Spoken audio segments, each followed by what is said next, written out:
Hindi mo talaga mapipigilan ang magmahal. Kusa mo na lang itong mararamdaman nang hindi mo nalalaman na pagmamahal na pala yun. Akala mo, pagkainis lang dahil sa asaran nyo. Pero, iba na pala. Pag-ibig na pala yun. At kahit anong gawin mong pagde-deny, hindi mo na yun maitatanggi. Lalo na kung halata na mismo sa mga kilos mo. Ngayon na ba yun? Saad ng tinig ng isang matandang babae. Kumunot ang noo ni Jillian sa kanyang narinig. Kinusot pa ng dahan-dahan ang kanyang mata, tapos ay sumilip sa bintana ng kanyang apartment. Nagulat siya nang makita sa baba na nagkakagulo. May mga lalaking naka-hard hat, may ilang truck sa labas, at isang lalaking naka-blue polo shirt. May hawak na blueprint at mukhang boss. Napatingin siya sa kalendaryo, tapos nanlaki ang kanyang mata. Agad siyang lumabas ng kanyang apartment at pumunta sa ibaba. Nilingon siya ng isang pamilyar na lalaki. Napahinto tuloy si Jillian nang titigan siya ng lalaki. Anong nangyayari? Tanong ni Jillian kahit na may hula na siya kung ano ba ang nangyayari ngayon. Hi miss, I'm Engineer Harris Patterson. Ako ang in charge sa pagde-demolish ng apartment building na to. Sambit ng lalaki. I'm sorry, pero hindi ako papayag. Matigas na saad ni Jillian kay Harris. Tumaas naman ang kilay ni Harris sa kanyang narinig mula sa dalaga. Ibang klase rin to. Bulong ni Harris sa kanyang isipan. Hindi naman inalis ni Jillian ang tingin kay Harris. Hinihintay niya ang sasabihin sa kanya ni Harris. Excuse me? Sambit ng binata. Hindi mo ba narinig yung sinabi ko kanina? Ang sabi ko, hindi ako papayag. Saad pa ni Jillian. Natawa naman si Harris kay Jillian, tapos ay tinapunan ito ng tingin. Hindi naman nagpatinag si Jillian sa lalaki. Sorry Miss Jillian, putol ni Jillian sa binata. Sorry Miss Jillian. May official notice na at ilang buwan na rin itong nakapost sa City Hall. Today, demolition begins. And I'm just doing my job. I suggest you pack up soon. Mariing saad pa ni Harris. Trabaho mo? So trabaho mo ang manggulo ng buhay ng ibang tao? Sarkastiko niyang tanong. Kasama rin ba sa trabaho mo yung basta na lang paalisin yung mga taong 5 taon ang naninirahan dito na para bang wala silang halaga? Napakamot ng batok si Harris. Miss Jillian, wag natin tong gawing personal. Legal ang demolition. Binili na ng kumpanya namin ng lupa. May permit na kami at may pirma na rin. Di wow! Pero ako? Wala akong pirma dyan. Hindi ako papayag.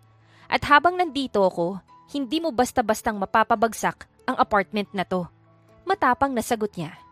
Ma'am, kahit po magprotesta kayo dito araw-araw, hindi na mababawi yung desisyon. Lahat ng tenant dito ay na-inform na. Ikaw na lang yata yung walang pakialam. Exactly! Ako na lang. So dapat ba akong palakpakan dahil ako na lang yung matapang? O dapat kang mahiya? Kasi sa dami ng engineer sa bansa, ikaw pa talaga ang inassign para takutin kami? Saad ni Jillian. Napatingin ng mga trabahador sa paligid. Ang ilang mga kapitbahay ay nagtipo na rin. Pero si Harris, tumitig lang sa dalaga. Matagal siyang tinitigan ni Harris. Tila sinusukat niya ang dalaga mula ulo hanggang paa. Hindi ako nandito para manakot. Ginagawa ko lang ang tama. Ang tama sa paningin ng kumpanya mo. Pero hindi sa mga taong nandirito. Luma mang tignan yung apartment na to para sa inyo. Bahay pa rin to para sa maraming tao. Hindi lang to basta kahoy at semento para sa amin. Alam mo ba kung gaano kadelikado yung manirahan dito? Wala nang building safety clearance to. One strong earthquake and it's down. Then maybe ang kailangan lang ay renovation, hindi demolition. Giit na saad ni Jillian. Kung gusto mo talagang tumulong, di ipapreserve mo to. Hindi yung ide-demolish mo pa yung tinitirhan namin tapos ganyan pa yung suot mo. At ano yan? Magde-demolish ka ba o magpapakyut lang sa mga babaeng nandito? Natawa naman si Harris sa narinig mula sa dalaga. Pasensya ka na kung gumagana yung charm ko sa'yo. Charm? Sorry ha. Hindi mo ko madadaan sa pangiti-ngiti mong yan. Natahimik ang lahat. Si Harris naman ay napatulala sa dalaga. Hindi siya sanay na may umaangal sa kanya ng ganito. Lalo na at sa mismong public pa. Maya-maya'y ngumisi si Harris. Mukhang magiging interesting ang demolition na to. Aba sure, kasi habang may isang Jillian na nakatira dito, hindi matatapos ang laban.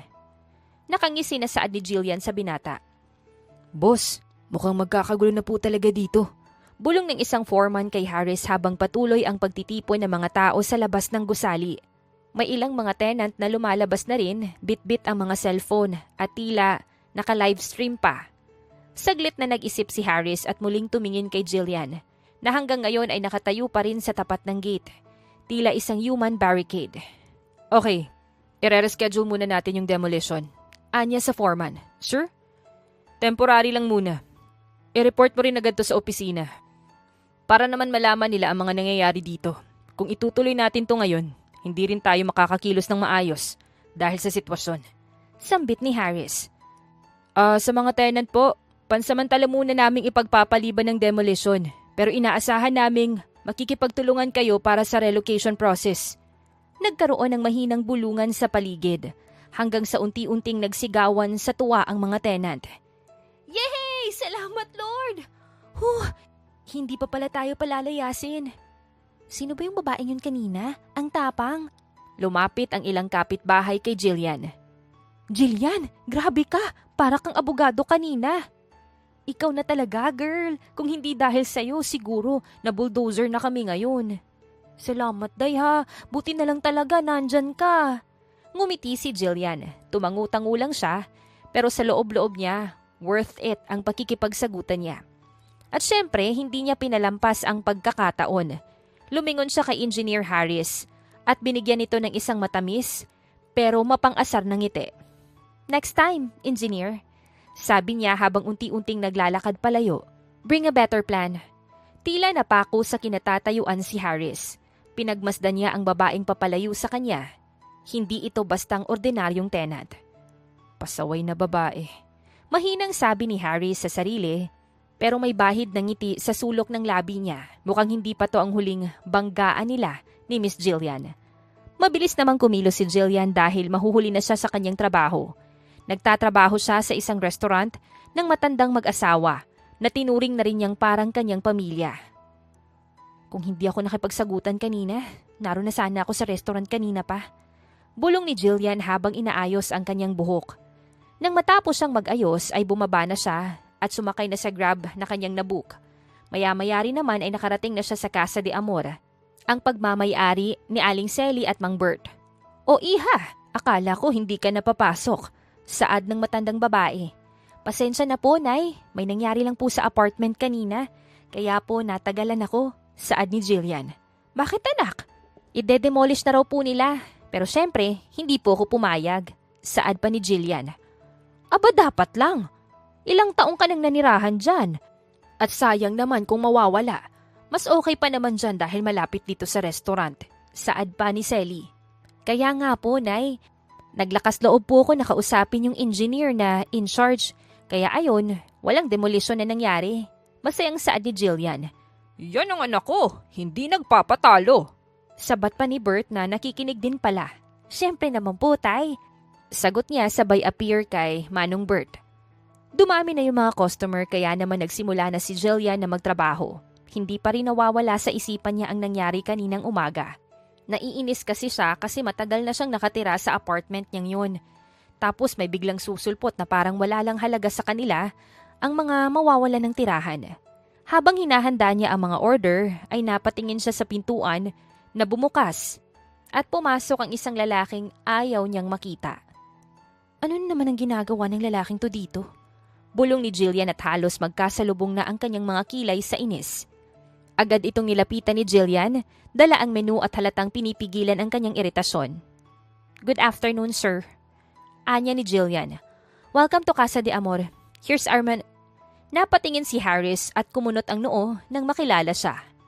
Oh, ikaw pala. Bakit? Hindi ba pwedeng magtrabaho ang mga taong ayaw ipa-demolish yung apartment nila? Sabay abot niya ng menu kay Harris. Natawa ng mahina ang binata. Hindi naman sa ganun.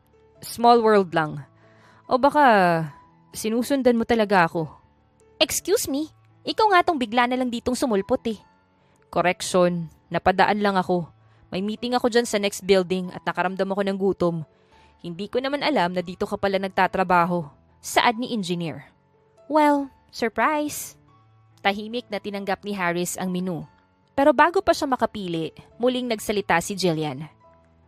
Kung ang dahilan ng pagpasok mo dito ay para kumbinsihin akong lumipat na, don't bother. Naka-off-duty yung pakikipagtalo ko sa'yo. Tinignan siya ni Harris ng matagal. Hindi ko alam kung napansin mo. Mahinang sabi ni Jillian.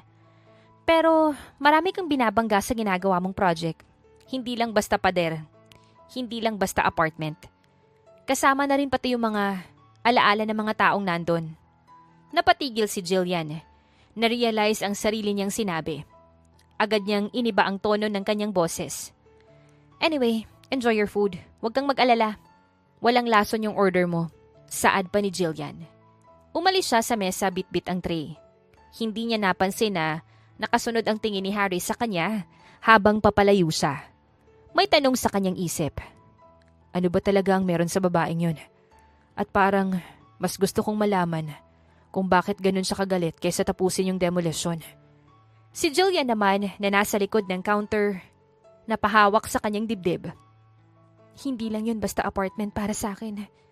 Pero bakit ba ang kulit ng lalaking yun? Anya sa isipan. Kinabukasan, maaga pa lang ay nagsimula na si Jillian sa pagwawalis sa baba ng apartment building. Gusto niyang simulan ng kanyang araw ng masaya. Pero iba ata yung gusto ng araw para sa kanya. Dahil maya-maya lang ay sumulpot na naman si Harris. Pumarada ang isang mamahaling sasakyan sa harapan ng gate ng apartment. At agad na nangunot ang noo ni Jillian nang makita niyang lumabas si Harris doon. Seriously? Sambit ng dalaga. Pakiramdam ni Jillian, nasira na ang buong araw niya dahil nakita na naman niya ang lalaki. Good morning, saad ni Harris sa kanya. Walang good sa morning kasi nakita kita, irap ni Jillian sa binata. Natawa naman si Harris tapos ay dahan-dahang lumapit sa kanya. Ang init ng ulo mo. Nandyan ka kasi, masama na tuloy yung araw ko. Hindi mo ba ako tatanungin kung maganda yung araw ko? Wala akong pakialam sa araw mo, sambit ni Jillian, na mas lalong nagpatawa kay Harris. Anong oras na? Wala ka bang trabaho? Sarcastic kong tanong ni Jillian. Pinapasok ang walis sa timba. Meron. Pero mas pinili kong harapin yung isang mas mabigat na project. Sabay turo ni Harris sa apartment. Eto. Project? Sorry, pero hindi mo ho client. Irap ni Jillian sa engineer. Hindi naman ikaw. Pero ikaw yung problema ng project ko. Sagot ni Harris. Napanganga naman si Jillian. Hindi makapaniwala sa binata. Mas lalo tuloy siyang nainis sa lalaki. Excuse me? Relax. I meant that in a respectful way. Saad ni Harris sabay taas ng dalawang kamay na para bang peace offering. Ano ba talagang kailangan mo? Akala ko ba tapos na yung eksena natin kahapon? Saad ni Jillian. Napaisip lang ako. Gusto kong malaman kung bakit ganito ka ka-attach sa apartment na to. At to be honest, hindi ko na alam kung ito ba'y dahil ayaw mong mawala ng bahay o ayaw mo lang talagang matalo. Napasinghap si Jillian. Wow! So ngayon, ako na yung prideful. Ako na yung kontrabida sa demolition story mo. Hindi ko yun pero yun yung tono ng boses mo. Sabat ni Jillian. Palapit na rin sa gate. You don't know anything about me, engineer. At kung inaakala mong madadaan mo ko sa casual na curious lang ako approach mo, sorry na lang. Then enlighten me. Seryosong sagot ni Harris.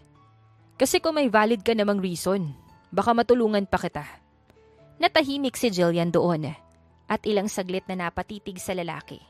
Ilang segundo ring parang nabura ang lahat sa paligid. Pero sa halip na magsalita, umirap siya. Wala akong kailangan na explain sa'yo. At kung gusto mo ng sagot, mag-request ka sa City Hall. Hindi yung makikipagtsikahan ka lang dito. Napakamot sa batok si Harris. Ang hirap mo namang kausapin. Exactly. Kaya kung ayaw mong masira yung araw mo, umalis ka na lang. Humugot ng malalim na buntong hininga si Harris. Pero sa halip na sumuko, ngumiti ito ng bahagya. Okay, sa susunod na babalik ako dito, magdadala na ako ng helmet. At siguro, kape na rin. Para sa matigas na ulo ng senior tenant.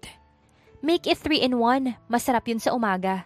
Sabay irap ulit ni Jillian pero hindi napigilan ang konting ngiti sa gilid ng labi. Si Harris naman ay napangiti na rin at agad na tumalikod sa dalaga. Napapailing na sumakay sa kanyang kotse. Hindi makapaniwala na mukhang mas matatagalan pa ang project na ito dahil sa isang dalagang matigas ang ulo. Mas lalo tuloy na curious si Harris kung bakit ba ayaw na ayaw ni Jillian ipademolish ang apartment at kung bakit mahal na mahal ni Jillian ito. Sa site ng Patterson, abala si Harris sa iba pang project na kailangan nilang matapos. Pero hindi rin mawala sa isipan niya si Jillian at ang mga sinabi nito sa kanya. Dadalawin na naman niya ito at syempre, hindi niya kakalimutan ang nirequest nitong kape sa kanya. Anong ngiti yan? Napabalik sa wisyo si Harris nang marinig ang pamilyar na boses. Nang lingunin niya kung sino yon, nakita niya ang kanyang kapatid na si Nate. Wala kang trabaho? Tanong ni Harris dito. Meron. Napadaan lang ako dito. May nag-away malapit dito tapos magjowa. Gusto makipaghiwalay ng babae kasi hindi raw siya nabilhan ng milk tea. Iling na sabi ni Nate. Natawa naman si Harris sa kanyang narinig. Hindi makapaniwala na yun ang kaso ng kanyang kapatid ngayon. Nagdahil lang sa milk tea? Saad ni Harris.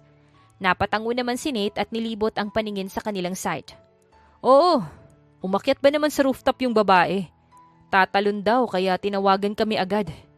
Medyo natagalan pa kami kasi ayaw bumaba. Sabi pa ni Nate. Hindi tuloy nakaimik si Harris. Naalala niya rin ang katigasan ni Jillian tungkol sa demolition. Ganyan talaga yung mga babae. Ang hirap intindihin. Saad ni Harris. Kaya naman napakamot ng noo si Nate sa kanyang nakatatandang kapatid. Mukhang true to life saad ni Nate. Napakurap si Harris sa kanyang kapatid. Tapos ay umiwas ng tingin. Meron? Gulat na tanong ni Nate sa kanyang kuya na agad namang inilingan ni Harris. Pero sa isipan niya, hindi na mawala-wala ang dalagang nagngangalang si Jillian. Sa sumunod na araw, nagkasalubong na agad ang kilay ni Jillian nang makita na naman niya ang mukha ni Harris sa gate. Nakangiti ito at nagawa pang kumaway. At may hawak pang kape? Hindi talaga siya napapagod, no? Saad ni Jillian sa kanyang sarili habang nakatingin kay Harris sa labas. 3-in-1, as requested! Sigaw ni Harris at itinaas ang isang cup. Napairap si Jillian, pero saglit din siyang napangiti bago ulit binalik ang inis sa kanyang mukha. Engineer, wala bang ibang project yung company niyo? O sadyang gusto mo lang akong inisin? Kaya naman nandito ka na naman sa harapan ko. Meron naman, pero ikaw yung pinaka-challenging sa lahat. Sagot ni Harris sabay abot sa dalaga ng kape. Hindi agad tinanggap ni Jillian yun. Baka may pampatulog yan, tapos pagising ko, dinedemolish mo na yung bahay ko. Grabe ka naman, hindi ako ganun kasama. Hindi ka rin mabait, sagot ni Jillian pero kinuha niya pa rin yung kape at sumimsim doon. Medyo mainit, sana yung malamig na lang, gaya ng pakikitungo ko sa'yo. Okay lang, sanay naman ako ng masampal na mga salita mo eh. Umiling si Jillian at ngumiti ng bahagya, ang kulit ng lalaking ito. Hindi na uubusan ng mga banat. Tahimik silang naupo sa gilid ng hagdan. Nagkaroon ng saglit na katahimikan at tanging tunog ng mga jeep at tricycle sa kalsada ang maririnig. Maya-maya, nagsalita si Harris. Alam mo, hindi ko talaga maintindihan kung bakit mo pinaglalaban ang apartment na to. Napalingon si Jillian. Hindi mo kailangang maintindihan. Hindi lahat ng bagay kailangan i-justify sa engineer na ang unang naisip na paraan ay sirain yung mga bagay na kapag napansin nilang luma na. Natahimik sandali si Harris. Tumango siya. Fair enough.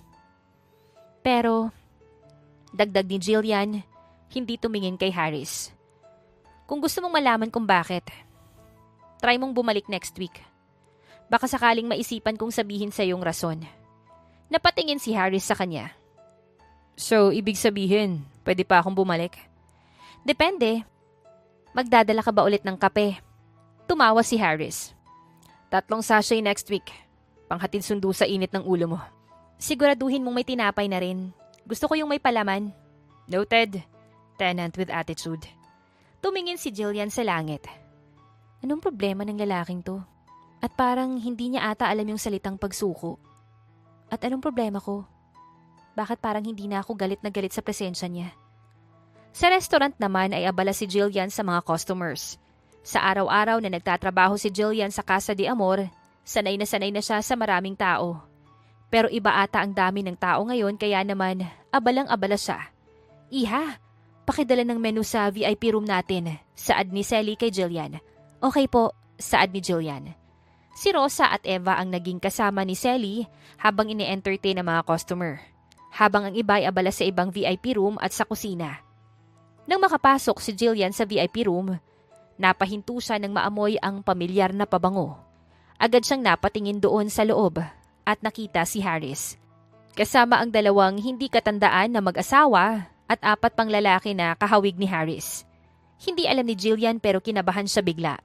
Inisip niya tuloy kung lalabas ba siya o magtatanong sa order ng pamilya.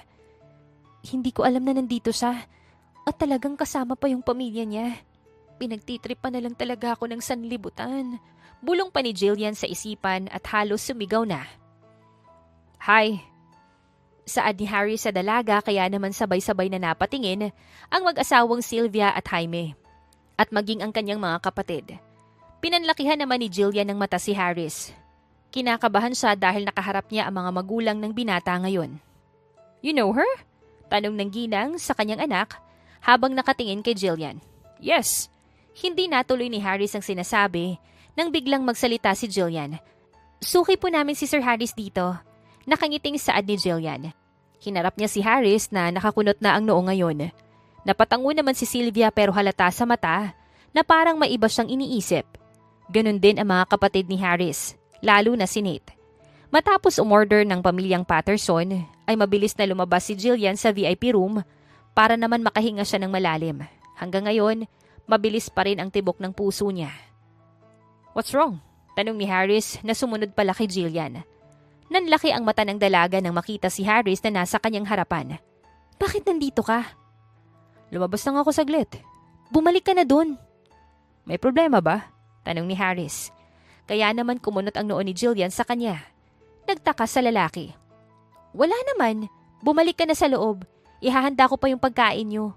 Saad ni Jillian. Napatango si Harris pero hindi siya pumasok agad. Sa halip, tinignan lang niya ang nagmamadaling si Jillian na papalayo na sa kanya.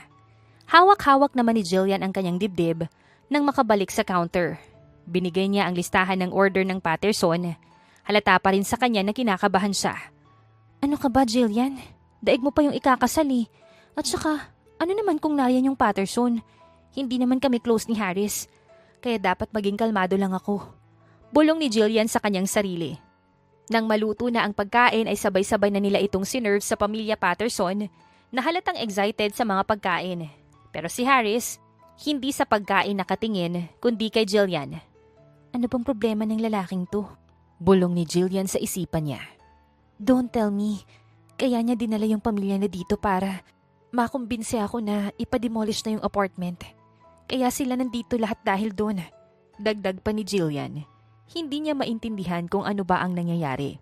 Sinubukan ni Jillian na pakalmahin ang kanyang sarili. Mamaya, baka kung ano pa yung maisip ng pamilyang Patterson. Matapos iserve yung mga pagkain ay lumabas na rin si Jillian.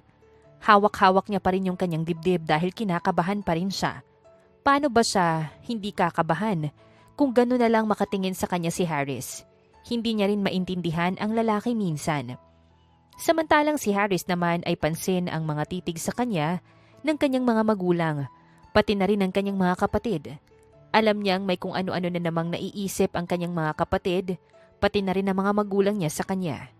Sa sumunod na araw, abala naman si Jillian sa labas ng kanyang apartment. Napatingin ng dalaga sa isang pamilyar na sasakyan na huminto. Pumalik talaga siya? Tanong pa ni Jillian habang nakatingin sa kotse ni Harris. Morning, Miss Tenant with attitude. Bati ni Harris sabay abot ng kape at croissant. Gaya ng pangako ko sa'yo, may dala akong kape at tinapay na may palaman. Aba, level up. Mukhang dahil to sa guilt ah. Hindi yan galing sa guilt. Nilagyan ko yun ng effort, miss. Malay mo, baka lumambot konti yung matigas mong puso. Sira, ano to, fairy tale? At saka hindi ako si Elsa na basta na lang matutunaw sa True Love's coffee mo. Wala pa akong sinasabing love, ngiting pilyo ni Harris. Pero sige, friends muna. Napangisi si Jillian, pero tinanggap ang croissant at kape. Starbucks? Hindi rin siya nagtitipid ah. Umupo sila sa hagdan, parehas na nakatingin sa kalye. Nagkaroon ng sandaling katahimikan hanggang si Harris yung unang nagsalita. Serious question. Pwede ko bang malaman ngayon kung bakit mahalaga sa yung apartment na to? Tumingin si Jillian sa hawak niyang kape. Saglit siyang natahimik. Nandito yung mga alaalang nagpapasaya sa akin. Bulong niya. Napatingin si Harris sa kanya. Kasama ko yung mga magulang ko nang pinili namin ng unit na to. Hindi man bago, pero sabi sa akin ni Papa, anak, hindi importante kung gaano kaganda ang bahay, kundi kung gaano magiging masaya kapag nandun ka na. Napangiti si Jillian ng malungkot. 6 months later, naaksidente sila. Ako na lang yung natira. Hindi agad nakapagsalita si Harris. Hindi inaasahan ang sinabi sa kanya ni Jillian. Sobrang daming alaala ng apartment na to. Bawat sulok, may kwento. Ang kusina kung saan tinuruan ako ni Mamang gumawa ng champurado.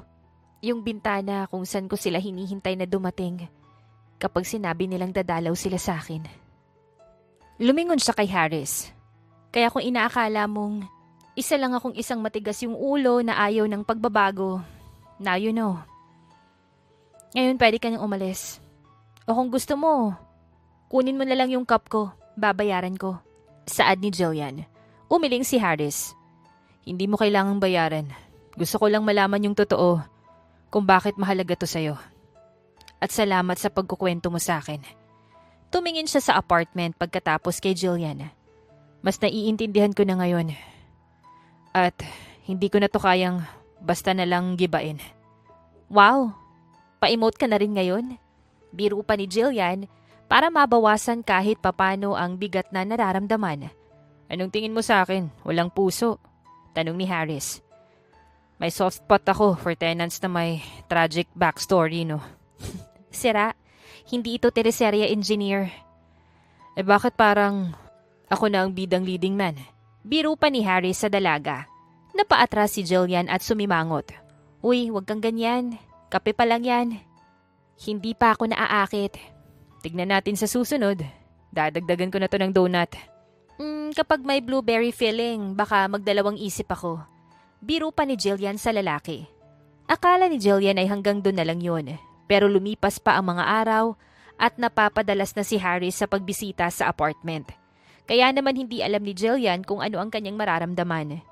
Minsan napapaisip na rin siya kung tuloy ba ang demolition or hindi na. Wala namang nababanggit sa kanya si Harris tungkol doon, lalo na't madalas na silang magkasamang dalawa. Marunong ka? Tanong ni Jillian habang nakakunot ang noong nakatingin sa ginagawa ni Harris. Nasa loob sila ng apartment ni Jillian at si Harris ay magluluto ng paboritong ulam ni Jillian na buttered shrimp. Mukhang wala kang bilib sa akin ah. Saad pa nito. Nagkibit balikat naman si Jillian sa binata at tinignan ang ginagawa nito. Anong reaksyon yan? Halatang walang tiwala ah. Hoy, wala akong sinasabi ah. Wala nga, pero yung mukha mo, iba yung sinasabi. Magsimula ka na kaya? Opo, madam. Napailing na lang si Jillian at pinapanood ang ginagawa ni Harris. Hindi naman na siya nagsalita dahil mukhang alam naman ni Harris ang ginagawa niya. Isa pa, nabigla lang si Jillian dahil hindi naman niya inakala na nagluluto pala ang mayamang engineer na to. Napatingin si Harris kay Jillian na tahimik lang na nanonood sa ginagawa niya. Hindi maiwasan ni Harris ang ngiti sa kanyang labi dahil sa dalaga. Maya-maya ay tumunog ang cellphone ni Harris na nasa bulsa ng kanyang slacks. Pakisagot ako ng tawag. Saad ni Harris. Kinuha naman ni Jillian ang cellphone sa bulsa ng binata at nabasa ang pangalan ng tumatawag kay Harris. Sino? Tanong ni Harris. Clint? Sinagot ni Jillian ang tawag. Kuya, may family dinner daw tayo bukas. Nakabuntis si kuya ni... What the fuck? Agad na kinuha ni Harris ang cellphone kay Jillian. Nagulat tuloy si Jillian sa ginawa ng lalaki. I'm sorry, saad ni Harris kay Jillian. Okay lang, saad ni Jillian. May kasama ka, kuya? Saad ni Clint. None of your business. Malamig na sabi pa ni Harris. Sino yan? Excited na tanong pa ni Clint. Nakabuntis si Nate? Anong nakabuntis? Ibang boses naman yung sumagot. Sa palagay ni Jillian, si Nate yun. Nakabuntis ka? Tanong ni Harris. No! Ano na namang sinabi ni Clint? May nabuntis ka raw. Kaya may family dinner bukas. Sagot pa ni Harris. Nabuntis? May narinig na namang isang boses si Jillian sa kabilang linya. Baka ikaw yung nakabuntis, Clint. Sabi pa ni Drake sa kabilang linya. I don't have a girlfriend. Hindi porket walang girlfriend, hindi na pwedeng makabuntis. Saad pa ni Paulo. Wow, bakit? Nakabuntis ka ba? Saad ni Clint. Shut up! Ano ba yung mga topic nyo? Saad ni Harris sa kanyang mga kapatid. Galit yan kasi naistorbo ata. Saad ni Clint. Why? May kasama siya. Who? Tanong pa ni Drake. Tinignan ni Harris si Jillian na nakatingin sa hindi pa natatapos na ginagawa niya. Tatawagan ko na lang kayo mamaya. Saad ni Harris. Wait! Hindi na natapos ang sinasabi ni Clint nang ibinaba na ni Harris ang tawag. I'm sorry about that. Sambit ni Harris. Okay lang, sagot naman ni Jillian. Mukhang excited ka nang matikman yung luto ko ah. Kapal ha, nakangiting saad naman ni Jillian.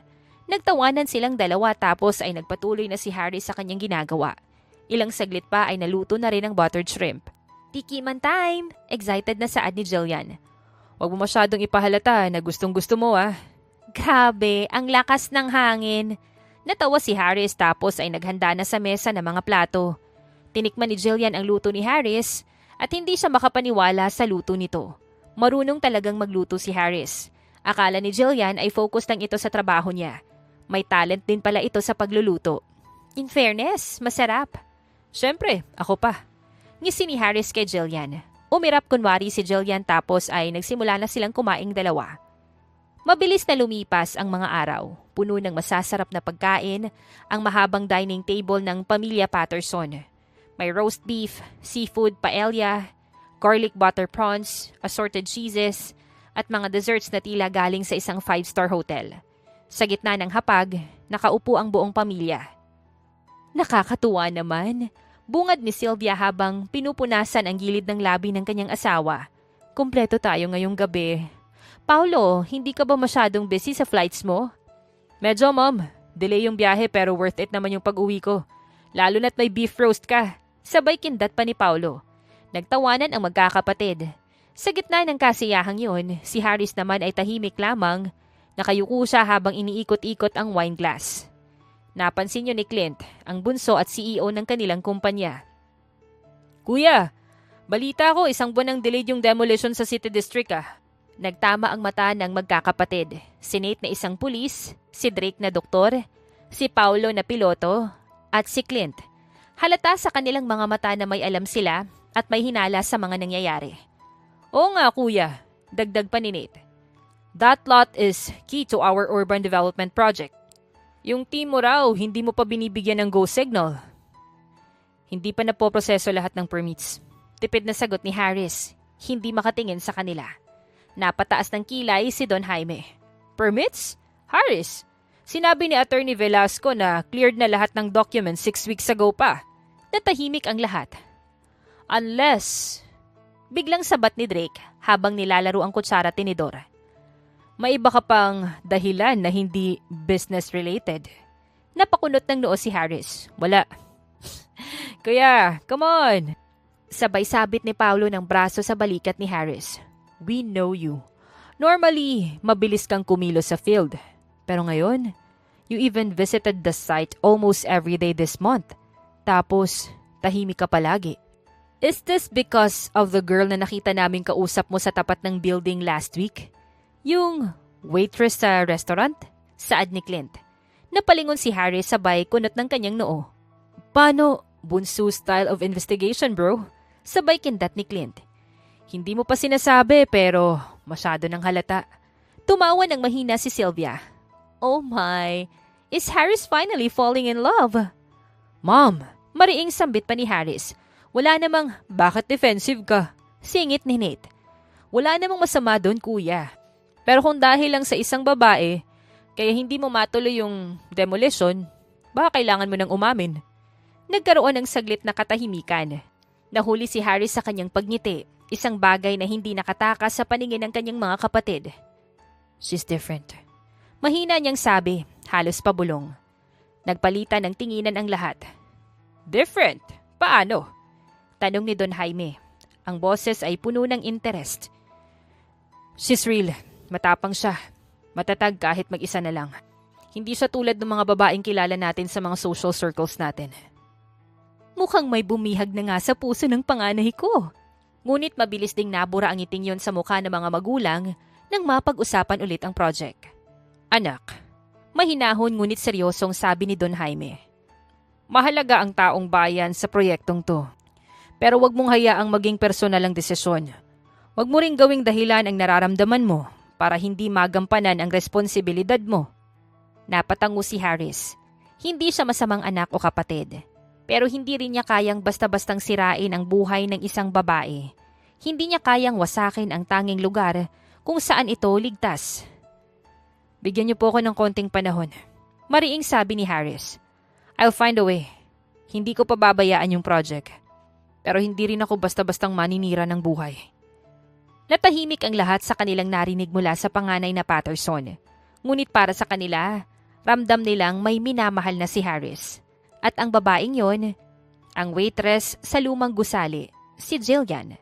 Sa paglipas ng mga araw, napapadalas na ang paglabas at pagkikita ni Jillian at Harris. Kahit sa apartment pa man o sa restaurant kung saan nagtatrabaho ang dalaga. Iha, saad ni Sally isang hapon sa restaurant habang abala ang lahat. Nay, bakit po? Yung engineer ba na laging nagagawi dito? Nanlaki yung mga mata ni Jillian nang marinig yun. Boyfriend mo na ba yon?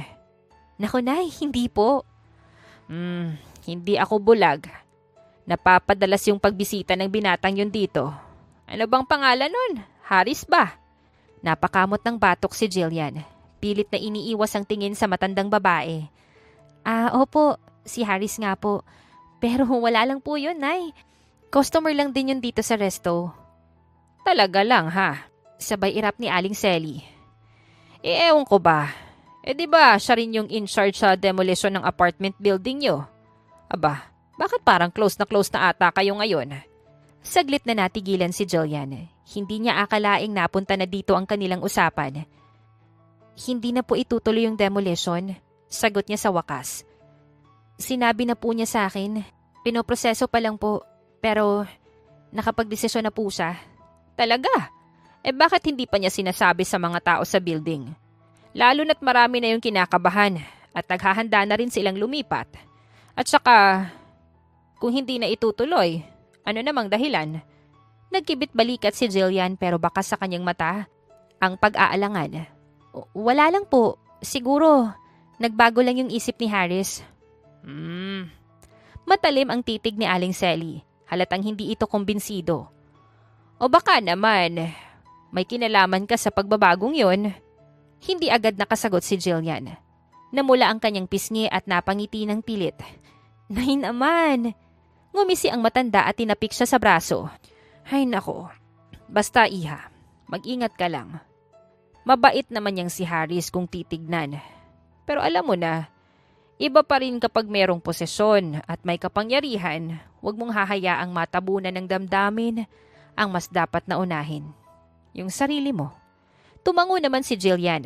Marahang pinisil ang tray na hawak. Alam ko po. Kaya ko pong alagaan yung sarili ko. At saka, iba po si Harris. Alam ko pong iba po siya. Napangiti si Aling Sally pero hindi na rin nagsalita pa. Kinagabihan, sa harap ng isang bagong bukas na mamahaling restaurant sa syudad, nakatayo si Jillian na parang isang batang ayaw pumasok sa loob ng classroom. Nakasuot siya ng simpleng puting dress. Naka-light makeup at naka-ponytail ang mahabang buhok. Pero kahit anong ganda niya sa paningin ni Harris, halatang kinakabahan siya. Sure ka ba dito, Harris? Tanong ni Jillian habang nakatago pa ang kalahati ng katawan sa gilid ng pinto. Parang masyadong sosyal. Ngumiti lang si Harris habang nakasuksok ang kamay sa bulsa ng slacks niya. Too late to back out. Naka-reserve na yung table natin. In my name, Patterson. P-A-T-T. Okay na, gets ko na. Sabay irap ni Jillian pero hindi niya maitago ang ngiti. Sayang naman yung effort ko kung hindi ka papasok. Don't worry, hindi naman sila nangangain. Kaya nga kita inaya kasi ikaw lang yung gusto kong makasama dito. Napailing si Jillian pero namumula na rin yung pisngi. Ang kapal talaga ng mukha mo. Pagkapasok nila, agad silang inasikaso ng staff. Parang kilalang kilala nila si Harris. Agad silang dinala sa isang private booth na may magandang view ng city lights. Wow! Bulong ni Jillian habang lumilingon-lingon. Ang ganda naman dito. Not as pretty as you though. Sabay sabi ni Harris. Yuck, ang corny mo naman. Natatawang hampas ni Jillian sa braso ng lalaki. Aray, bakit ba pag sweet ako sinasaktan mo ko? Self-defense. Hindi ako attacker. Angal ni Harris. Ewan, feeling ko kasi attacker ka minsan. Lalo na pagdating sa heart ko. Napahagalpak si Harris sa tawa habang si Jillian naman ay napapailing na lang pero nakangiti. Nagsimula na ang dinner nila. May steak, pasta, wine, at kung ano-ano pang pagkain na hindi gaanong nararanasan ni Jillian. Remember nung una tayong nagkita? Tanong ni Harris habang abalang nagbabalat ng shrimp para sa dalaga. Akala mo siguro mayabang ako, no? Correction, sagot ni Jillian habang ngumunguya. Hindi ko lang inakala. Sigurado ko na mayabang ka. Mayabang ka talaga nun. Wow, thank you ah. At ngayon, ano na? Saad ni Harris. Tolerable na. Slightly annoying, but tolerable. Hoy, improvement yun ah. Baka next time yan, adorable na. Tawa pa ni Harris. Dream on, engineer. Nakangiwing saad pa ni Jillian. Pagkatapos ng masayang dinner nila ni Harris, pinilit ni Jillian na hindi na siya ihatid pa ng binata. Ayokong abalahin ka pa. May emergency sa kumpanya, diba? Saad ni Jillian. Sure ka? Tanong ni Harris. Halatang nag-aalangan. Oo nga, okay lang ako. Hindi naman ako kikidnapin dyan. Wala silang makukuha sa akin. Pagbibiro pa ni Jillian. Sige na nga. Text mo ko kapag nakauwi ka na. Nginitian ni Jillian ang binata. Oo na, bossing. Naglakad na si Jillian paalis. Hawak ang maliit niyang sling bag at hindi na lumingon pa. Pagdating sa labas ay pumara siya ng taxi. Hindi na nawala sa isipan ang nangyari kanina. Pakiramdam niya ay nasa ulap siya ngayon sa sayang nararamdaman niya. Hindi pa man siya nakakabawi sa sayang nararamdaman niya kanina sa dinner, ay may kakaiba na naman siyang naramdaman nang makababa siya ng taxi. Lalo na nang makita ang wasak-wasak na building na apartment kung saan siya nakatira. Tila gumuho rin ang mundo ni Jillian sa kanyang nakita. Anong nangyari? Saad ni Jillian sa sarili. Kanina lang ay masaya sila ni Harris. Ni hindi niya nabanggit ang tungkol sa demolisyon. Tapos ngayon ganito ang makikita niya pag uwi niya. Biglang sumagi sa isipan ni Jillian ang biglang tumawag kay Harris kanina. May emergency daw, kaya naman hindi na nagpahatid si Jillian kay Harris. Tapos ngayon, ganito ang nadatna ni Jillian sa apartment niya. Wala na. Sira na. Gumuho na ang apartment. Iha? Saad ng isang matandang babae. Manang Tere, ano pong nangyari? Saad ni Jillian. Kaninang hapon lang nang sinimulan nila yung demolition. Saad ng matanda. Hindi makapaniwala si Jillian. Ang buong akala niya ay okay na. Hindi na matutuloy pa. Pero bakit ganito? Bakit wala na siyang madatnan? Pinatay ni Jillian ang kanyang cellphone ni hindi siya magte-text kay Harris. Hindi niya ito kakausapin. Bago tumalikod si Jillian, ay tiningnan niya ng mabuti ang gumuhong apartment. Nasasaktan siya dahil wala na ito. At mas masakit dahil kung kailan natuto na niyang pagkatiwalaan at mahalin si Harris, ay ito naman yung may pakana ng lahat. Samantala si Harris naman ay nasa site nila. May natanggap siyang balita tungkol sa nangyaring demolition. What happened? Tanong ni Harris. Hindi masyadong nakatuon ng atensyon dahil nasa isipan pa rin niya si Jillian. Nasimulan na namin ang tungkol sa demolition kanina lang hapon. Hindi na namin nahintay yung utos mo. Dahil masyado nang matagal ang 3 buwan para maghintay, saad ni Romano. Napatigil si Harris sa kanyang narinig. Hindi makapaniwala doon. Ano? Nakakunot ang noong tanong ng binata habang nakakuyom ang kamao. Tinuloy na namin ang demo at sino may sabing ituloy nyo? Umalingaw-ngaw ang tinig na yun ni Harris sa buong building. Ang foreman na si Romano at ilang mga empleyado ay hindi na rin nakapagsalita dahil sa gulat nila sa sigaw na yun ng kanilang boss. Yun din naman po yung plano at saka akala namin okay na, saad ni Romano. Tila nakaramdam ng takot dahil kay Harris. Napasa po ng noo si Harris tapos ay napatingin sa kanyang cellphone. Kaya naman pala hindi nagte-text si Jillian sa kanya. Inakala siguro ng dalaga na siya ang nag-utos na ituloy na ang demolition. Wala nang sinabi si Harris at mabilis na iniwan ang mga empleyado niya. Inis na inis siya at gusto na lang niyang makausap si Jillian. Pero paano niya makakausap ang dalaga kung ayaw siya nitong makausap? Makalipas ang ilang linggo, Sa garden ng mansyon ng mga Patterson, tahimik na nagkakape si Harris. Malalim ang kanyang iniisip. May problema ba? Napatingin si Harris sa kanyang kapatid nang magsalita ito. Ang tahimik mo lately, kuya, saad pa ni Drake. Marami lang akong iniisip, sagot ni Harris sa kanyang mga kapatid. Tungkol kay Jillian, saad ni Clint. Agad namang napalingon si Harris sa bunsong kapatid. So, si Jillian nga, sabi pa ni Paulo. Hindi umimik si Harris, tapos ay tinignan ang kapeng hawak-hawak niya. Maya-maya ay lumapit na rin si Sylvia sa kanyang anak. Harris anak, kahit anong bigat niyang pinagdadaanan mo, sana wag mong hayaan na kainin ka niyan. Kung may nasaktan ka man, ayusin mo habang may panahon pa. Ngunit para kay Harris, isa lang yung iniisip niya. Paano kung hindi na niya ako bigyan ng pagkakataon? Samantala si Jillian, nasa bahay siya nila Sally at Bert nang makatanggap siya ng balita tungkol sa nangyaring demolisyon.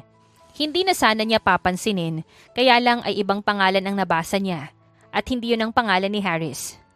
Anong ibig sabihin nito? Hindi si Harris yung nag-utos ng demolition? Tanong ni Jillian sa sarili. Kaya naman nagpaalam siya kay Sally at Bert tapos dali-daling pumunta sa site. Hinanap niya si Harris. Gusto niyang malaman ang katotohanan. Akala niya hindi makikita ang lalaki pero nakita niya itong nasa loob ng opisina. Harris, saad ni Jillian. Agad na nilingon ni Harris si Jillian nang marinig niya ang boses ng babae ng ilang linggong hindi narinig. Jillian! Agad na tumayo si Harris at pinuntahan si Jillian para yakapin ito. I'm sorry. Saad ni Harris habang mahigpit ang yakap sa babaeng matagal na niyang hindi nakita. Dahan-dahan din siyang niyakap ni Jillian. Masaya dahil nasa maayos na kalagayan si Harris kahit halata sa kanyang mata na malungkot ito. Sorry din, umalis ako kaagad. Saad ni Jillian kay Harris habang magkayakap pa rin silang dalawa. Hindi mo kasalanan. Wala kang kasalanan kaya huwag kang mag-sorry. Kasalanan ko talaga. Kung hindi ako umalis at nalaman ko agad na hindi naman pala ikaw yung may pakana. Sana maayos tayo. Sana nakapag-usap tayo kaagad, sabi ni Jillian. Hinagod ni Harris ang likod ni Jillian. Tapos ay hinarap ang babae. Hinawakan niya ang magkabilang pisngi nito at tinitigan sa mata si Jillian. Huwag ka nang magsalita pa ng kung ano. Ang importante ngayon, magkasama tayong dalawa. Isa pa, humihingi rin ako ng tawa dahil sa nangyari. Hinawakan ni Jillian ang mukha ni Harris at dahan-dahang ngumiti. Okay na yun. Nangyari na eh. May sasabihin din pala ako sa'yo. Umangat ang tingin ni Jillian sa binata. I like you. Hindi ko alam kung kailan at kung paano ko naramdaman to para sa'yo. Pero gustong gusto kita. Kaya naman nung nawala ka akala ko hindi na tayo magkikita. Nanlaki ang mata ni Jillian sa narinig. Hindi niya inakala na pareha sila ng nararamdaman ni Harris. Gusto din kita, Harris. At kahit anong mangyari, hindi na ako lalayo pa sa'yo. Napangiti si Harris sa kanyang narinig at mabilis na niyakap si Jillian. Kasabay noon ang dahan-dahang paglapat ng kanilang malalambot na labi. Sa sumunod na araw ay tila naging abala si Harris. Hindi alam ni Jillian kung ano yun pero sinabi ni Harris na malalaman niya rin yun kaagad. Sa penthouse ni Harris, lumipat si Jillian. Kinausap na rin naman ni Jillian at Harris si Sally at Bert tapos ay nagpaliwanag silang dalawa, lalo na si Harris na kinabahan pa. Kung tahanan nang nawala sa'yo nun, wika ni Harris isang araw habang hawak yung kamay ng kasintahan. Hayaan mong bumawi ako. 2 buwan yung lumipas ay tumambad kay Jillian ang isang pamilyar na bahay. Naaalala ko to. Mahina niyang sambit. Hindi makapaniwala sa kanyang nakikita. Ito yung dati naming apartment. Hindi naman natin maibabalik yung lumang gusali. Sagot ni Harris habang nakangiti sa kanyang nobyang si Jillian. Pero gusto kong bumuo ng panibagong tahanan kasama ka. At mahigpit na niyakap ni Jillian si Harris. Kasabay ng isang halik sa labi. Sa sumunod na araw, nakatayo si Jillian sa malapalasyong bahay ng mga Patterson. Parang nahihiya pa siyang pumasok sa loob. Maya-maya pa ay sabay na sila ni Harris na pumasok sa loob. At agad silang sinalubong ng ngiti ng mga magulang ni Harris na sina Sylvia at Jaime Patterson. Oh, so this is the famous Jillian. Bungad ni Sylvia sa bayakap sa nobya ng anak. Ang ganda mo pala talaga, Iha. Harris has told us so much about you. Welcome, finally. Dagdag pa ni Jaime at yumakap din kay Jillian. We've been so curious about the girl who made our son change his mind about the project. Natawa ng bahagya si Jillian, pero kinakabahan pa rin. Mabuti na lang at nandoon sina Nate, Drake, Paulo at Clint. Hi Ate Jillian! Bati ni Clint. Finally, nakita na rin kita. Huwag niyong guluhin yung bisita, sabi naman ni Paulo. Relax lang kayo, sabay-sabat ni Drake. Mukhang si Jillian yung type ng babae na hindi bastang matitinag. Ngumiti si Nate, ang pangalawa sa magkakapatid, at tahimik na tumango bilang pagbati kay Jillian. Sa hapag, may steak, truffle pasta, fresh salads at wine, kaya naman masayang kumain ang lahat. Dumating din sina Aling Selly at Mang Bert. Aba, akala ko isa lang itong intimate family dinner. Di mo sinabi na may kasama palang celebrity. Pabirong bunga di Mang Bert kay Harris sabay tawa. Iho, salamat at hindi mo iniwan ng batang yan. Napakabait ni Jillian at minsan, inuuna pa yung kapakanan ng iba kesa yung sarili niya. Dagdag ni Aling Selly sabay punas sa kanyang luha dahil sa tuwa. Pagkatapos ng tawanan at kainan, nagsimula nang magligpit ang staff ng bahay. Akala ni Jillian ay tapos na ang gabi. Pero napansin niya naging tahimik ang paligid. Bigla na lang siyang hinila ni Harris patungo sa garden kung saan may mga fairy lights at bulaklak. Wait, anong meron dito? Nagtatakang tanong ni Jillian. Sa halip na sumagot, tinawag ni Harris ang kanyang pamilya, kasama na rin sina Aling Selly at Mang Bert. Isa-isa silang lumabas, pinalibutan si Jillian at naghihintay sa susunod na mangyayari. Kumunot ang noo ni Jillian. Harris, anong ginagawa natin dito? Pero hindi na siya nakapagsalita pa. Dahan-dahang lumuhod si Harris sa harapan niya. May hawak itong maliit na kahon.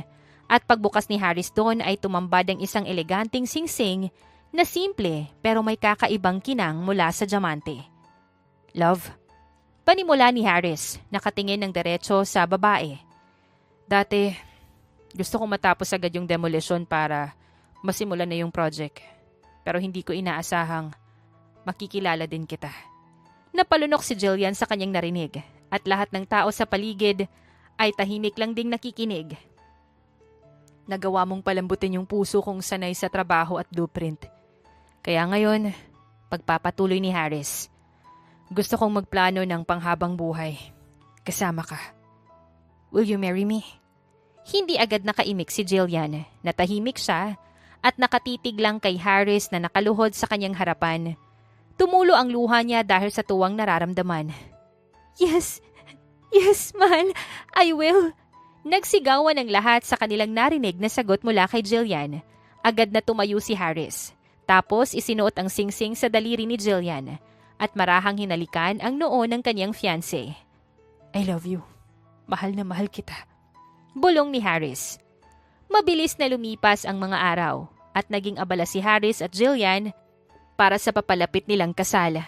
Halos hindi na rin makatulog ang mga magulang ni Harris sa labis na excitement nila para sa paparating na kasal ng dalawa.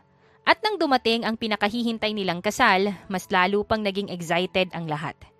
Sa isang malaking simbahan gaganapin ang kasal ni Jillian at Harris. Naroon na ang kanilang malalapit na kaibigan at pamilya. Lahat ay nag-aabang sa magandang bride na si Jillian. Sa may harapan nakatayo si Harris. Nakasuot ng black tuxedo, halatang kinakabahan habang hinihintay ang kanyang bride. Maya-maya, tumugtog na ang wedding march. Lahat ay napatingin sa dulo ng aisle. Naroon si Jillian, nagmistulang isang diyosa sa kanyang suot na wedding gown na may mahaba at makintab na belo. Sa kanyang tabi, naroon si Mang Bert, ang lalaking tumayong ama niya mula noon na siyang nag-iisa na sa buhay. Habang naglalakad, hindi na napigilan ni Jillian ang pagpatak ng kanyang luha. Si Mang Bert, bagamat nakangiti ay palihim na pinupunasan ang luha sa gilid ng kanyang mga mata. Anak na ang turing namin sa iyo, Jillian. Bulong niya habang papalapit sila sa altar. At ngayon, ipinagpapasalamat namin na nakita ka naming totoong masaya. Sa harap ng altar, tinanggap ni Harris ang kamay ni Jillian na iniabot ni Bert sa kanya. Alagaan mo yung anak namin. Saad pa ni Mang Bert. Tumango naman si Harris. Pinipigilan na rin ang luha sa kanyang mga mata. Sa upuan, si Sylvia ay tahimik na umiiyak habang pinagmamasdan ang kanyang anak. Habang si Jaime ay tahimik na nakangiti habang nakatingin sa altar. Hindi lang basta bride si Jillian. Bulong ni Sylvia kay Jaime. May anak na rin tayong babae ngayon. Si Aling Selly naman ay yakap-yakap ang kamay ni Mang Bert nang bumalik ito sa upuan. Sabi ko sa iyo, Bert, darating ang araw na mas magiging masaya pa si Jillian kesa kaya nating ibigay. Habang nagsasalita ang pare, hindi matanggal ang ngiti sa mukha ni Harris. At nang dumating na ang oras para sa kanilang vows, si Harris ang unang nagsalita. Love, when I first met you, I didn't know where our story would take me. I thought it was just work, just a project, but I never expected that in the middle of all the chaos, it would turn out to be my home. Nagkamali ako, may mga bagay akong hindi naprotektahan, at dahil doon nasaktan kita. Pero salamat, dahil pinili mong pakinggan yung puso mo at pinatawad mo ko. From this day on, I promise, you will never lose a home again. Because whenever life may take us, you will always be the one I come back to. You are my family. And for as long as I breathe, I will protect you, love you, and fight for you. Even if it means fighting against myself. I love you, mahal ko. Ngayon at magpakailanman. Tuluyan ang naiyak si Jillian nang matapos si Harris sa kanyang vow. At kahit nanginginig ang kanyang mga kamay, buong puso siyang nagsalita. Love, sa totoo lang, hindi ko inakala na darating ako sa puntong to na makakasuot ako ng wedding gown at tatayo sa harapan ng taong mahal ko. Sa lalaking minsan kong kinamuhian dahil sa nangyari noon. I promise that through every storm and trial, I will never walk away. That I will choose you again every single day. And I will love you for not only in the beautiful moments, but even more in the times when loving becomes difficult. Mahal kita, my love. At buong puso kong ipinagkakaloob sa iyo ang buhay ko. Nagpalakpakan ng lahat at sabay na bumagsak ang mga luhang matagal na nilang pinipigilan kanina pa. Sa bawat I do, sa bawat sulyap nilang dalawa sa isa't isa, ramdam ng lahat na masayang masaya sila. At sa pagsambit ng pare ng You May Now Kiss the Bride, tinitigan muna ni Harry si Jillian. Sa wakas, Mrs. Patterson. Bulong niya bago sa yumuko para halikan ng kanyang asawa. Sa wedding reception, rinig na rinig ang kasiyahan. May sayawan, kantahan at kwentuhan. Si Clint, ang bunso na magkakapatid ang nagsilbing masiglang host ng programa. Pagkatapos ng main course, sinimulan na niya ang inaabangang bahagi ng gabi, ang wedding speeches. Nauna nang magsalita si Nate. Kuya Harris, ever since we were just kids, you always put us first before yourself. Whenever there's misunderstanding, you're the one who makes sure we make up right away. Ikaw yung unang gumigising kapag may emergency, kahit may kasambahay naman. Ikaw yung nagturo sa akin kung paano maging responsable. Kahit sa mga simpleng bagay, gaya ng pag-aayos ng kotse, o maging sa pagharap ng problema ng kalmado. Pero higit sa lahat, ikaw yung unang nagturo sa amin kung paanong magmahal ng totoo. Not just in words, but through actions.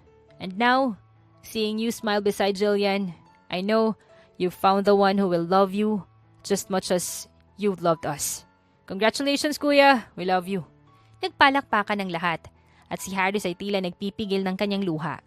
Ang sumunod naman ay si Drake. Halatang naiiyak na din kahit na hindi pa naman siya nagsasalita.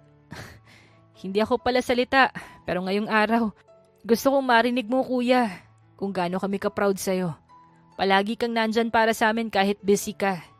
Kahit may meetings, kahit minsan nasa ibang bansa ka, nandyan ka palagi. At lahat kami ramdam namin yun. And Jillian, thank you for loving my brother. Alam naming panatag siya sa'yo. Ingatan mo siya, Pero alam kong kaya mo. Kasi nakita namin kung paano mo siya minahal. Kahit wala pang singsing. Matapos ni Drake, sumunod naman si Paulo. Sa wakas, may babae ring nakatagal kay Kuya Harris. Nagtawanan ng lahat dahil sa sinabing yun ni Paulo. Aaminin ko nung una, akala ko walang babaeng makakatunaw sa pusong bato ni Kuya. Ang taas kasi ng standards, 'di ba? Pero dumating si Jillian. Simple, masayahin, at may killer na sinigang. Mas tumindi ang tawanan, lalo pat napatango si Harris sa huling linya. Pero seryoso, Ate Jillian, salamat. Hindi mo lang siya pinasaya. Pinalambot mo rin yung kuya naming laging galit. Salamat sa pagiging tahanan niya. Sa inyong dalawa, good luck, enjoy the ride, and don't forget, we're just one call away. Lalo na kung may lutuan. Pagkatapos ng speeches, bumalik si Clint sa entablado. Grabe, ang lalim ng mga sinasabi ng mga kuya ko, no? Sige na nga, may pahabol speech din ako bilang host. At syempre, gwapong bunso. Kuya Harris, kahit ikaw yung pinakamatanda, ikaw rin yung pinaka-cool sa paningin ko. You always have an answer to every problem. But you never pressure us. You're always there, not to tell us what we should do, but to make us feel that we're never alone. At ngayon, ikaw yung unang kinasal sa ating magkakapatid, kaya pressure to para sa amin. Pero proud kami sa'yo at sa'yo rin Ate Jillian. Salamat sa pagtanggap sa aming lahat. Welcome to the Crazy Patterson family. At sa dulo ng gabi, bago sila umalis bilang bagong kasal, lumapit sina Harris at Jillian kina Mang Bert at Aling Selly. Yumakap silang dalawa sa matandang mag-asawa, mahigpit at puno ng pasasalamat. Wala po kami dito kung hindi dahil sa inyo, sabay nilang sinabi. Hindi na lang kayong dalawa ngayon, sagot ni Aling Selly habang pinupunasan ang luha. Pamilya na kayo. At habang papalayo ang sasakyan ng bagong kasal, may mga nagpalipad ng confetti at mga bulong ng sana all. Sa mga sumunod na araw, naging maayos ang unang linggo ni Jillian at Harris bilang mag-asawa. Ine-enjoy nila ang kanilang mga araw bilang mag-asawa. Kung minsan ay sumasama si Jillian kay Harris sa site at kung minsan naman ay nasa mansyon sila ng mga magulang ni Harris. Ngayon ay nasa bahay sila ni Bert at Selly para sa kanilang dinner. Dito rin sila matutulog na dalawa kaya naman masaya ang matandang mag-asawa at nadalaw ang bagong kasal. Ako ba yung magluluto? Tanong ni Harris sa kanyang asawa. Depende sa'yo, sagot naman ni Jillian. Nagkatinginan tuloy si Bert at Selly dahil sa usapan ng dalawa. Sa huli naman ay nagtulungan pa rin si Jillian at Harris sa pagluluto. Medyo tinatamad pa si Jillian at hindi alam ang gagawin. Kaya nagtataka tuloy ang asawa niya sa kanya. Nang matapos silang magluto ay naghanda na rin sila sa hapag para naman makakain na silang lahat. Sarap! Excited na saad ni Jillian habang nakatingin sa kanilang ulam at ibang niluto. Nagdasal na muna sila bago nagsimulang kumain. Sa kanilang hapunan, kung saan-saan naman nakarating ang kanilang usapan. At si Jillian naman ay nakikitawa at nakikisabay paminsan-minsan. Pero hindi katulad nung una na sumasabay siya sa usapan. Napansin nilang lahat yun. Sa mga sumunod pang araw, ganun ang nangyayari kay Jillian. Pati sarili niya hindi niya maintindihan. Kung minsan ay nagsusuka siya at minsan naman ay nahihilo. Nung una, akala niya ay dahil lang sa pagod sa pagsama niya sa trabaho ng kanyang asawa. Pero nang makwento niya ito sa kanyang mother-in-law at nanay Selly, agad na siyang bumili ng pregnancy test. 5 ang sinubukan ni Jillian at lahat yon ay may 2 pulang linya. Buntis siya. Hindi na muna niya pinaalam kay Harris na nagdadalang tao siya. Gusto niyang isurprise ito. Kinagabihan, "Hi love."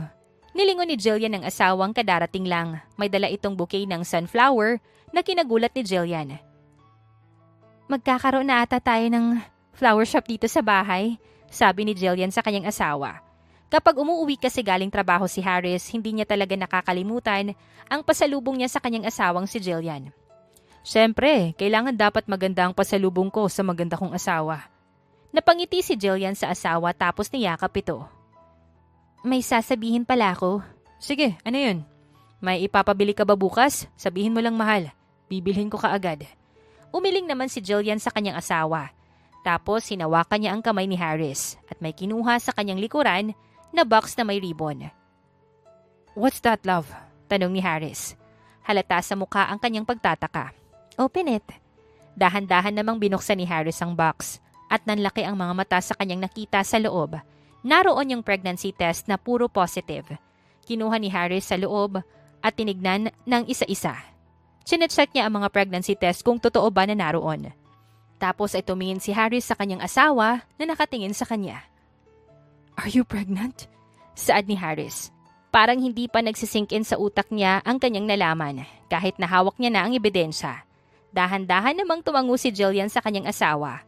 Akala ni Jillian may sasabihin pa si Harris. Pero bigla na lamang itong yumakap ng mahigpit sa kanya at pinaulanan siya ng halik. Kaya naman napangiti si Jillian lalo na nang makitang parang naiiyak sa tuwa ang kanyang asawa. Magiging daddy na ako! Umiiyak na napatango si Jillian sa kanyang asawa. Halata sa dalawa ang siyang nararamdaman dahil magkakaroon na sila ng baby. Thank you, mahal. I love you. I love you. Saad ni Harris at hinalik-halikan pa ang kanyang asawang si Jillian. Sa sumunod na araw, naging mas sensitive ang pagbubuntis ni Jillian. Palagi siyang umiiyak kahit sa maliliit na bagay. May mga nakikita siyang pusa na nabasa ng ulan, umiiyak na siya. Lalo na yung mga pusa sa reels. Kaya naman si Harris, sinasabayan na lang ang kanyang asawa. Mas lalo kasi itong naiiyak kapag hindi nakikinig sa kanya. Ang hirap pala. Sabi ni Harris habang pinagmamasdan ng kanyang asawa na 6 months pregnant na. Mahimbing natulog na ito at nayakap kay Harris. Pero kahit gaano kahirap, masaya ako na si Jillian ang kasama ko ngayon. Lalo't magkakaanak na kaming dalawa. Sa mga sumunod na araw ay mas naging sensitive pa ang pagbubuntis ni Jillian, lalo na pagdating sa pagkain. May mga weird cravings siya na hindi maintindihan ng kanyang asawa. Pero mas pinili na lang na intindihin ni Harris dahil ayaw naman niyang umiyak at magtampo sa kanya ang kanyang pinakamamahal na si Jillian. Katulad na lang nung isang araw, naghanap siya ng manggang hilaw, pero dapat ang kulay ng balat ay dilaw at isang plastic ng isda na puro ulo lang dapat ang laman. Love, saad ni Harris. Hindi mo na ba akong mahal? Kaya ayaw mo nang tumabi sa akin? Saad ni Jillian. Love, kanina ko pa gustong tumabi ka sa akin, kaya lang ayaw mo naman. Kasi ang baho-baho mo. Love, kakaligo ko lang. Kumunot naman yung noo ni Jillian tapos ay tinaasan ng kilay ang kanyang asawa. So sinasabi mong sinungaling ako, sambit ni Jillian kay Harris. Agad namang umiling ang lalaki at yumakap sa kanyang asawa kahit na nagrereklamo ito. Tapos ay hinalikan ito. Ganon ang eksena nilang dalawa palagi. Kaya naman kapag bumibisita ang mag-asawang Sally at Bert, maging ang pamilya Patterson sa kanilang bahay ay natatawa na lang sila sa mag-asawa. I love you. Malambing na sabi ni Jillian sa asawa niya. Napangiti naman si Harris sa kanyang narinig tapos ay hinaplos ang mukha ng kanyang asawa sabay halik sa labi nito. I love you more. Nakangiting sambit ni Harris. At dito na nga po nagtatapos ang kwentong pag-ibig ni Jillian at ni Harris. Naway kayo po ay kinilig at may natutunan sa kwentong ating napagsaluhan ngayong araw. Muli po ay maraming salamat sa inyong walang sawang pagsuporta at pakikinig. Hanggang sa susunod, abangan pa rin ang mga kwentong nakakakilig. Siyempre dito pa rin yan sa inyong inaabangang Dear Jen.